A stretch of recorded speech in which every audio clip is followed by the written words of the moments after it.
Hello, welcome to Do It Yourself channel. Today I will show you how to remove contact from favorite list in Samsung Galaxy Z Fold5.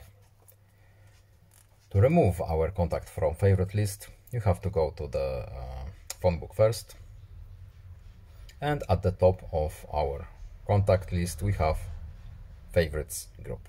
We have now 3 favorites contacts. Let's remove one from this group. Let's remove Mr. Little Dragon from it. So we tap this little contact, and here is our favorites. To unfavorite it, simply tap this little star option here, and now our contact is removed from favorite group, and it's now back to its original position. That's basically it. I hope this video was helpful to you. Please leave a like and subscribe. Have a nice day and see you in the next video. Goodbye.